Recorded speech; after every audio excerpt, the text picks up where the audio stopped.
गुरु महाराज साहब कहते हैं कि मन तथा आत्मा का संबंध कैसा है, तो पिता और पुत्र के समान है। अगर सत्य कहा जाए तो मन ही आत्मा का टुकड़ा है। वो आत्मा के अंदर से ही निकला है। पर मन आत्मा से जब हट करके काम का, क्रोध का, लोभ का, मोह का तथा मद का अस्तित्व कायम करने लगता है तो आत्मा के ऊपर आवरण आने लगता है। इससे ही मन और आत्मा के बीच कर्तापन का पर्दा चढ़ता है, जिसे मन चढ़ाता है। इस आवरण से आत्मा का नूर समाप्त होने लगता है। इस आवरण युक्त आत्मा ही जीवात्मा कहलाती है। गुरु महाराज साहब ने हम सबों को जो साधना दी है, वह आत्मा और जीवात्मा के बीच में जो कर्तापन का पर्दा है, उसे मिटाने की ही साधना दी। परम पूज्य गुरु महाराज साहब द्वारा प्रतिपादित ज्ञान योग की साधना में 15 सेकंड से लेकर के 1 मिनट के बीच ही कर्तापन का भाव समाप्त होने लगता है। यहां अगर कोई कर्तापन की भूमि है तो केवल और केवल मंत्र बोलने तक ही है। मंत्र सुनने तथा देखने में कर्तापन समाप्त हो जाता है। साधक दृष्टा की भूमि की तरफ अग्रसर होने लगता है। मंत्र बोलकर जब हम सुनने की क्रिया में आते हैं तो यही अवस्था स्थिरता की अवस्था है, लेकिन जब देखने की क्रिया में आते हैं तो यह लयता की अवस्था हो जाती है। पर यहां पर साधकों को एक बात जरूर याद रखने लायक है, वह है हमें खोना नहीं है बल्कि लय होना है। लय होना है। खोने में विचारों का निरोध जरूर है, पर यहां अज्ञानता भी है, एक मूढ़ता भी है। और लय होने का मतलब गुरु की चैतन्य ऊर्जा में मिलकर चैतन्य हो जाने से है। यहां पर भी विचारों का निरोध है, लेकिन साथ साथ चैतन्यता भी है। यही है होश में बेहोश होना। हम केवल यहां दृष्टा हैं। दृष्टा भाव में सृष्टि की सारी आत्माएं एक हो जाती हैं, लेकिन एक बात सदा याद रखने योग्य है कि रूपांतरण करने वाली ऊर्जा कभी भी सुप्त अवस्था में नहीं रहती। वह हमेशा जागृत और चैतन्य रहती है। हमें इसी चैतन्य ऊर्जा को पकड़ना है, और यही ऊर्जा पूज्य गुरुदेव की ऊर्जा है। जब हम मंत्र बोलकर सुनने के क्रम में होते हैं तो चित्त के अंदर पड़ी हुई वृत्तियां अपनी ओर आकर्षित करती हैं। यह होता कैसे है? तो मन जैसे ही एकाग्र होता है, बलशाली हो जाता है। अब इस शक्तिशाली मन का जैसे ही वृत्तियों की तरफ दृष्टि पड़ती है, ये वृत्तियां जागृत हो उठती हैं और फिर मन को अपनी ओर आकर्षित करने लगती हैं। गुरु महाराज साहब कहते हैं कि यहां पर अद्भुत सुख है, स्वर्गिक सुख है। यहीं पर मेनका और उर्वशी जैसी अप्सराएं भी हैं। अब साधक इनके भोग की तरफ आगे बढ़ने लगता है। परमहंस रामकृष्ण इसी को कामनी कंचन के नाम से पुकारते हैं। यहीं पर साधक को सबसे ज्यादा गुरु की जरूरत पड़ती है। इन वृत्तियों में एक वृत्ति है निद्रा वृत्ति।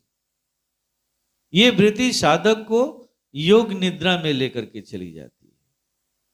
आपने काकभुसुंडी जी की कथा को जरूर पढ़ा होगा।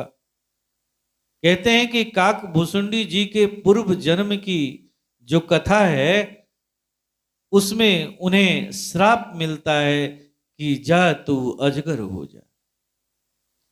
अजगर हो जाने का मतलब निद्रा वृत्ति के भोग में फंस जाना है।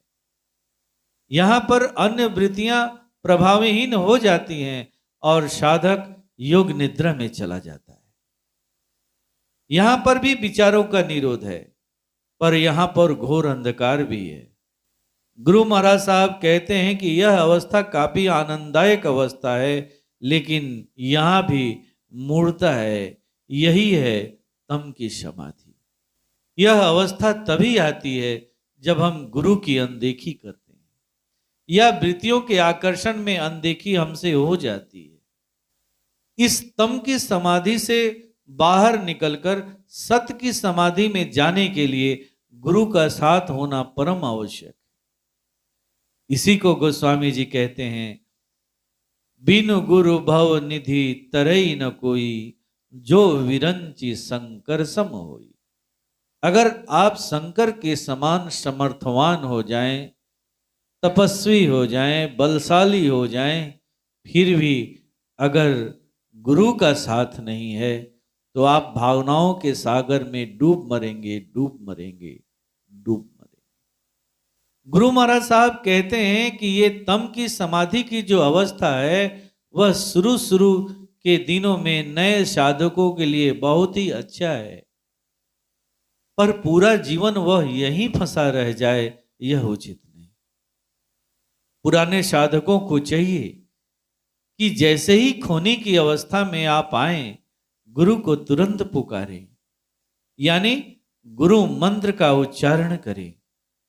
जब ऐसा करेंगे तो गुरु की ऊर्जा जो पूर्ण रूप से चैतन्य ऊर्जा है वह आपको अपनी सवारी कराते हुए चैतन्यता में पहुंचा देगी। यहां भी विचारों का निरोध रहेगा, पर पूर्ण चैतन्यता भी रहेगी।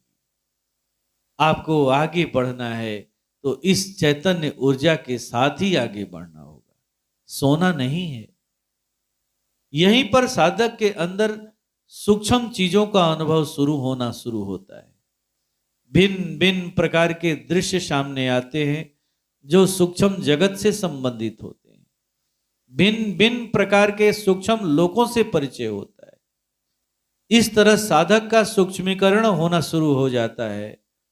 इधर वृत्तियां अपनी तरफ खींचने का प्रयास भी जारी रखती हैं, पर साधक अब पहले की अपेक्षा ज्यादा सावधान हो जाता है, क्योंकि वह गुरु के चैतन्यता के साथ का अनुभव जो कर चुका है। मौका पाते ही पुनः गुरु को वह पुकारता है और गुरु की ऊर्जा उसे सुरक्षा प्रदान कर देती है।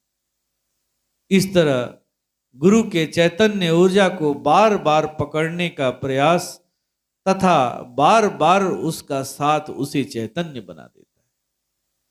यह घटना ठीक वैसे ही घटित होती है जैसे लोहे को बार बार चुंबक के करीब ले जाया जाता हो और कुछ देर उसके संपर्क में रख दिया जाता हो, छोड़ दिया जाता हो, फिर हटा लिया जाता हो। इस तरह से बार बार के प्रयास से लोहे के अंदर में भी चुंबकत्व पैदा हो जाता है। अब साधक निरोध में भी है और होश में भी है, सब कुछ देख रहा है, सब कुछ कर रहा है, पर निर्लिप्त है। यही है दृष्टा होना। यहां पहुंचकर मन का अस्तित्व समाप्त हो जाता है, मन अपने महाकारण में मिल जाता है।